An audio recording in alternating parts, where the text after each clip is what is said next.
selesai. Pertama adalah identifikasi hasil yang diinginkan, kemudian menentukan bukti dan asesmen, kemudian yang ketiga merencanakan tahapan kegiatan pembelajaran. Yang pertama, identifikasi hasil yang diinginkan. Nah, untuk mengidentifikasi hasil yang diinginkan, ada beberapa pertanyaan. Yang pertama yaitu apa yang perlu didengar, dibaca, dilihat, dijelajahi atau ditemukan. Kemudian yang kedua, sejauh apa hal ini akan disampaikan atau diceritakan. Kemudian yang ketiga, apa hal spesifik yang akan dapat membantu mengidentifikasi tujuan pembelajaran. Pertanyaan ini membantu kita untuk membuat tujuan yang konkret dan spesifik, kemudian menentukan konten terbaik, kemudian mengidentifikasi hasil yang diinginkan.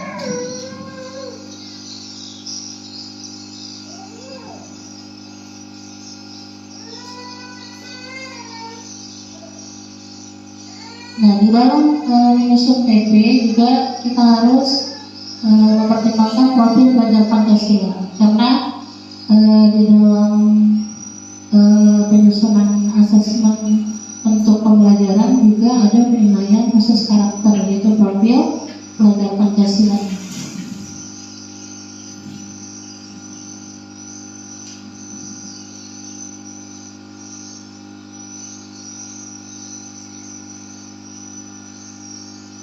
Saya skip aja ini yang untuk pos.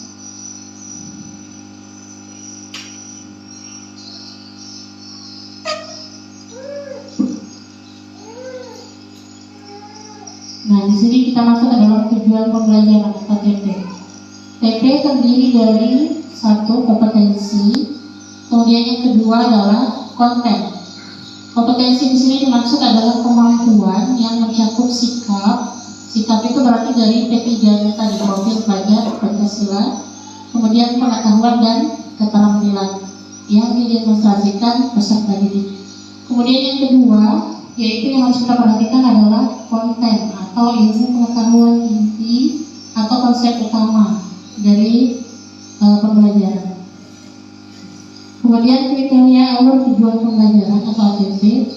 Yang pertama, menggambarkan urutan pengembangan kompetensi yang harus dikuasai. Kemudian yang kedua, ATP dalam satu fase menggambarkan cakupan dan tahapan pembelajaran yang linear. Jadi ATP-nya dibuat selama satu fase.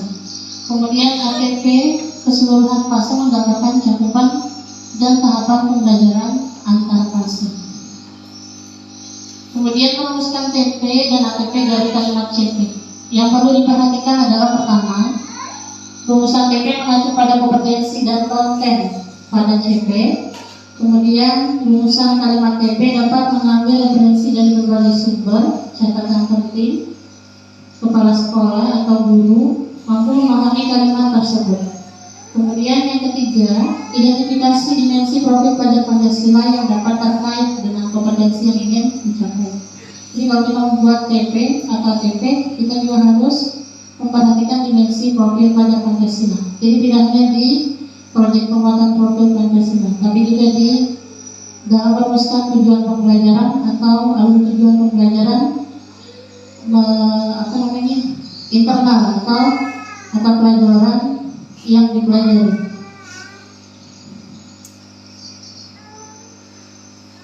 Nah, di sini contohnya adalah CP IPAS untuk jenjang SD. Di sini CP-nya yang ditentukan dari pemerintah adalah peserta didik mengamati fenomena dan peristiwa secara sederhana dengan menggunakan panca indera, menyusun dan menjawab pertanyaan tentang hal yang ingin diketahui saat melakukan pengamatan dan seterusnya. Jadi CP ditentukan dari Kementerian Pendidikan dan Kebudayaan. Jadi bukan guru yang tentukan, tapi dari pemerintah. Pertanyaannya bisa dirubah nggak CP-nya? Nggak bisa, ya.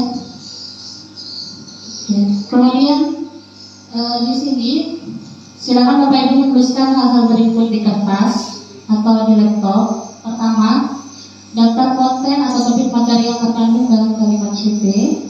Kemudian daftar atau kompetensi keterampilan, kemampuan yang perlu dicapai siswa pada akhir fase memiliki kalimat CP, kemudian kata prase yang perlu diperhatikan secara khusus. Ya, kita langsung praktek saja ya. Sebelum kita membuat TP, Bapak Ibu harus mendownload capaian pembelajaran.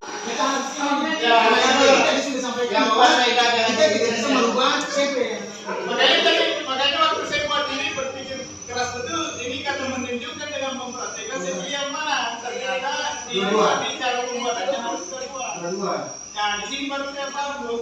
Tadi kan saya buat cuma satu, kata mempraktekkan aja. Karena kan pikiran saya kan olahraga kan praktek. Karena ternyata ada kata menunjukkan. Nah, di sini baru saya paham bahwa ternyata menunjukkan itu bisa saja arahnya ke demonstrasi. Nah, itulah yang dikatakan fokus tadi. Sebelum kita mempraktekkan kan ada materi. Jadi ini yang buat itu juga nggak siapa sih dia. Kalau kita bahas secara semantik atau linguistik, coba lihat. Kalau misalnya dua di situ dia punya kompetensi, harusnya dan bukan dalam. Betul kan kemampuan dan memperhatikan ini. Mereka ini juga. Ya, yang membuat ya. Kan kita bicara konsep. Ya betul. Kalau bicara konsep. Oh, berarti salah pergi itu. Sebenarnya dan bukan dalam. Betul lah yang dikatakan Mas Imam tadi, Pak. Siapa yang buat? Ya mungkin itulah Pak, yang ini kalau di materi ini karena saya juga sesuaikan dengan bukunya Pak. Di sini kan ada pembagian antara